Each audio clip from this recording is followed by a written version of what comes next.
evening, everyone. Now let's proceed to today's work. First, we'll do Amanda.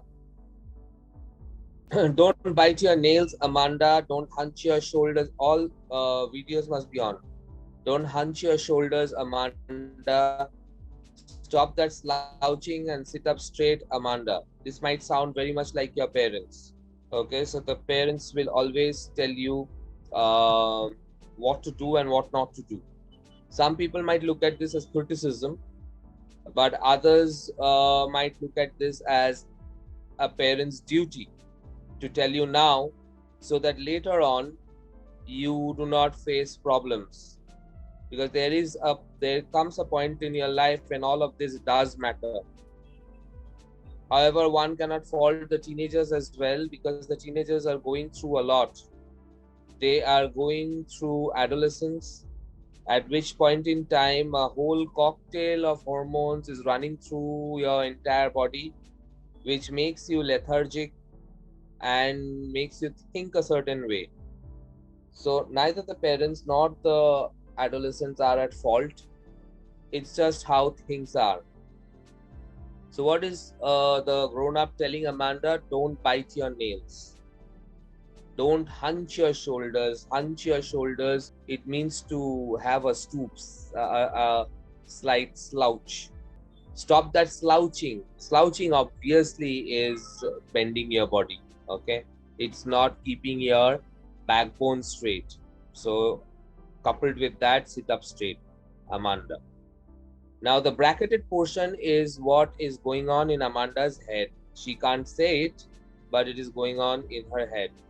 There is a languid meaning calm, emerald sea, green sea, where the sole inhabitant is me. She is alone. Point to be noted, throughout the poem she'll want to be alone. A mermaid. She thinks that she is a mermaid, drifting blissfully. So in the emerald sea, she paints a beautiful picture in her head that there is a green colored sea, emerald sea, and she is a mermaid drifting in the waters. The waters are soothing, and blissfully means happiness. Happiness at what? Happiness at being alone. Normally people don't want to be alone, but Amanda seeks solitude, because with solitude comes peace. Because nobody is there to criticize her and she is tired of all the criticisms. Did you finish your homework, Amanda? Did you tidy your room, Amanda? I thought I told you to clean your shoes, Amanda. These are all the chores that Amanda is supposed to do, but she does not do them. Now, nobody can explain why adolescents will not do the things that they know they should be doing, and they know that if they don't do it, there will be people who will be shouting at them, who will be nagging them, but still they won't do it. And then comes Amanda's thoughts. I am an orphan. Again, orphan, see, no parents, roaming the streets. So she would rather be an orphan. Roaming the street, I pattern soft dust with my hushed bare feet. Look at her drawing patterns with her feet, the toes. She is making patterns in the soft dust, and it makes no noise either. So the noiselessness, the silence that she desires is very evident over here as well. The silence is golden. The freedom is sweet. So this is a proverb, silence is golden. Okay. She says that the silence is golden, as valuable as gold. That's what silence is golden means. The freedom is sweet. Now, none of this is actually true, so these are metaphors. Silence is golden, freedom is sweet is actually, two metaphors. Don't eat that chocolate, Amanda. Remember your acne, Amanda? Will you please look at me when I'm speaking to you, Amanda? So, she shouldn't be having chocolates. Why? Chocolate is something that everybody loves, or most people love. And Amanda loves chocolates, but she can't eat any. Why?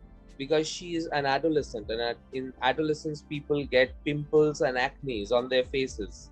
So remember your acne, you're going to aggravate matters if you have chocolate. Will you please look at me when I'm speaking to you? This is again something that grown-ups say, because obviously the person being spoken to, that person does not want the lecture. So that person automatically shifts the gaze and looks at something else, trying to block out, trying to distract himself or herself, trying to block out the nagging voice. But the grown up doesn't like that. Lack of eye contact to them is either makes a person untrustworthy or a person disinterested, neither of which they like. So they say, please look at me when I'm speaking to you. Look at the repetition of the word Amanda, Amanda, Amanda, Amanda. There is a nagging quality to this repetition.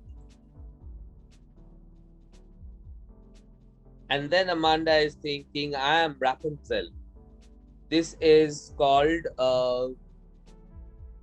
this is a reference to the fairy tale of Rapunzel, where the witch used to come and say, the witch had gone and put Rapunzel in a tall tower. At the top of the tower, there was a small room, and Rapunzel stayed there. There were no staircases, nothing. She had very long golden hair, and the witch would come and say, Rapunzel, Rapunzel, let down your hair. And then she would climb up using Rapunzel's hair. Now, Rapunzel was all alone. The witch would not be there for days on end, and Rapunzel would be all alone in that. So this is basically any kind of reference to a particular thing has a name. It's a literary device. What is it? You might refer to the Bible, you might refer to a fairy tale. It's got a word. Starts with A. Allusion. Allusion. Yes, correct. Allusion. So this is an example of allusion. I am Rapunzel, I have not a care. I don't have a care in the world.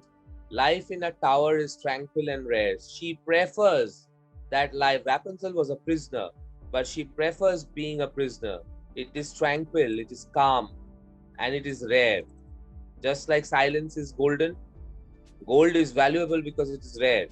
I'll certainly never let down my bright hair. She does not want to let anybody in. Nobody else should lecture her. Nobody, in fact, should lecture her.